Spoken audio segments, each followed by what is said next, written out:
ഗവർണറുടെ അധികാരവുമായി ബന്ധപ്പെട്ട സുപ്രീം കോടതിയുടെ ഒരു സുപ്രധാന വിധി കഴിഞ്ഞ ദിവസം വന്നിരുന്നു. എന്താണ് സുപ്രീം കോടതി പറഞ്ഞത്? എന്തൊക്കെ അധികാരങ്ങളാണ് ഗവർണർമാർക്കുള്ളത്? ഈ വിധി എന്തു മാറ്റമാണ് നമ്മുടെ രാഷ്ട്രീയ ഭരണനിർവഹണ രംഗത്ത് കൊണ്ടുവരാൻ പോകുന്നത്? നമുക്ക് പരിശോധിക്കാം. ഏവർക്കും സ്റ്റോറി ഇൻ ഹിസ്റ്ററിയിലേക്ക് ഹാർദമായ സ്വാഗതം. ഗവർണർ പദവിയുടെ സവിശേഷതകളും ഒരു ഗവർണർക്കുള്ള അധികാരങ്ങളുമൊക്കെ വിശദമായി ചർച്ച ചെയ്യുന്ന ഒരു വീഡിയോ സ്റ്റോറി ഇൻ ഹിസ്റ്ററി മുൻപ് പബ്ലിഷ് ചെയ്തിരുന്നു. ആ വീഡിയോയുടെ ലിങ്ക് ഡിസ്ക്രിപ്ഷനിലും കമൻറ്റ് ബോക്സിലും നൽകുന്നു. കേന്ദ്ര സർക്കാർ നോമിനി എന്ന നിലയിൽ സംസ്ഥാനങ്ങളുടെ ഭരണപരമായ കാര്യങ്ങളിൽ നിർണായക സ്വാധീന ശക്തിയായി മാറാൻ ഗവർണർമാർക്ക് കഴിയാറുണ്ട്. ചില ഗവർണർമാർ കേന്ദ്ര സംസ്ഥാന സർക്കാരുകൾക്കിടയിലെ ഒരു പാലമായി നിന്നുകൊണ്ട് സർക്കാരിൻ്റെ പ്രവർത്തനങ്ങളെ നല്ല രീതിയിൽ സഹായിക്കാറുമുണ്ട്. എന്നാൽ കേന്ദ്രം ഭരിക്കുന്ന പാർട്ടി അല്ല സംസ്ഥാനത്തെ അധികാരത്തിലിരിക്കുന്നത് എങ്കിൽ സംസ്ഥാന സർക്കാരിനെ വരുതിയിലാക്കാൻ ഗവർണർമാരെ കേന്ദ്ര സർക്കാർ ഉപയോഗിക്കുന്നുവെന്ന വിമർശനം ശക്തമാണ്.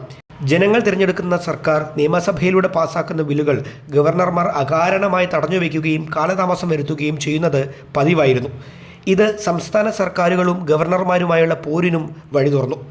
തമിഴ്നാട്ടിലും പശ്ചിമ ബംഗാളിലും കേരളത്തിലുമടക്കം സർക്കാർ ഗവർണർ പോരാട്ടം വലിയ ചർച്ചയായിരുന്നു. ഗവർണറുടെ അധികാരങ്ങളെക്കുറിച്ച് ഭരണഘടനയുടെ 186, 200, 353 അനുച്ഛേദങ്ങളിൽ വളരെ കൃത്യമായി പറയുന്നുണ്ട്. തിരഞ്ഞെടുക്കപ്പെട്ട സർക്കാരിൻ്റെ മന്ത്രിസഭയുടെ ഉപദേശപ്രകാരമാണ് ഗവർണർ പ്രവർത്തിക്കേണ്ടത്. നിയമസഭ പാസാക്കുന്ന ബില്ലുകൾ നിയമമാവുന്നത് ഗവർണർ അതിൽ ഒപ്പുവെക്കുമ്പോഴാണ്. ആർട്ടിക്കിൾ 200 പ്രകാരം ബില്ലുകളിൽ ഗവർണർമാർക്ക് 3 തീരുമാനങ്ങൾ കൈക്കൊള്ളാം.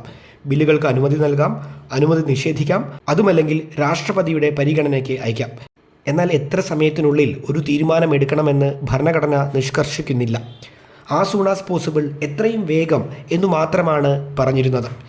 ഈ പഴുത് ആയുധമാക്കി മാസങ്ങളോളവും വർഷങ്ങളോളവും നിയമസഭ പാസാക്കുന്ന ബില്ലുകൾ ഗവർണർമാർ തടഞ്ഞു വയ്ക്കാറുണ്ട്.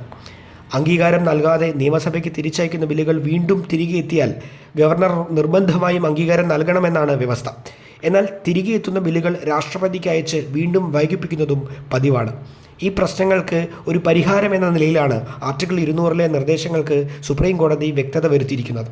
ഈ വിഷയത്തിൽ സുപ്രീം കോടതിയുടെ സുപ്രധാന നിർദ്ദേശങ്ങൾ ഇവയാണ്. 1. ഒരു ബിൽ ആദ്യമായി വരുമ്പോൾ മാത്രമേ രാഷ്ട്രപതിക്ക് അയക്കാനാവൂ. അത് 1 മാസത്തിനുള്ളിൽ ചെയ്തിരിക്കണം. 2.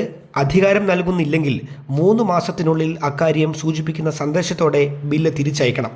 ആ ബില്ലുകൾ വീണ്ടും നിയമസഭ അതേപടി പാസാക്കിയാൽ അംഗീകരിക്കാൻ ഗവർണർ ബാധ്യസ്ഥനാണ്. അത് രാഷ്ട്രപതിക്ക് അയക്കാനാവില്ല.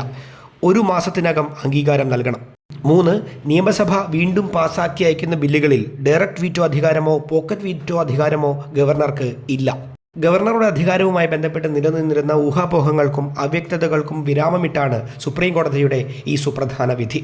ഗവർണർമാരുമായി വിവിധ സംസ്ഥാനങ്ങളിൽ നിലനിൽക്കുന്ന കടുത്ത പോരിനും ഭരണ പ്രതിസന്ധികൾക്കുമൊക്കെ ഇതോടെ പരിഹാരമാകുമെന്നും പ്രതീക്ഷിക്കാം.